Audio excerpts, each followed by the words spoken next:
আপনার সফলতা, আপনার সাকসেস, এটা সবার ভালো লাগবে না, মনে রাখবেন। সবাই এটা পছন্দ করে না। আল আইনু হক, নজর কিন্তু সত্য। নজরের প্রভাব আছে, চোখের প্রভাব আছে। এজন্য কারো ভালো কিছু দেখলে মাশা আল্লাহ বলবেন, আল্লাহর দিকে ফিরিয়ে দিবেন ওটার কল্যাণ। কি বলবেন? একটা সুন্দর ফুটফুটে বাচ্চা দেখলে মাশা আল্লাহ। কারো সফলতা দেখলে, কারো ফার্মে গেলেন, বাগানে যেয়ে দেখলেন ফল মূল ভর্তি, কি বলবেন? মাশা আল্লাহ। বিসমিল্লাহ মাশা আল্লাহ বললে এটাতে আর ক্ষতি হয় না।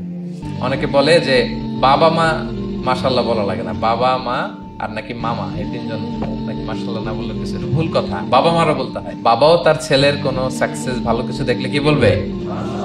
মাশাআল্লাহ, তাবারাকাল্লাহ, অথবা বিসমিল্লাহ মাশাআল্লাহ, এটা আপনারা বলবেন। ধরেন যে আপনি কোন একটা প্রোগ্রামে বসে আছেন, আপনার পাশে যে বসে, আপনি তার দিকে এরকম 10 মিনিট তাকায় আছেন, কোনো কথা ছাড়া শুধু তাকিয়েই রইলেন। তার কি ভাল লাগবে বলেন? সে কি কমফোর্টেবল ফিল করবে? সে ভয় পাবে, সে ভয় পাবে, অস্বস্তি ফিল। আপনি কিছুই করেন নাই, না তাকে টাচ করেছেন, না ধরেছেন, ছুঁয়েছেন, কিন্তু শুধু তাকিয়ে আছেন। দেখেন নজরের কি প্রভাব।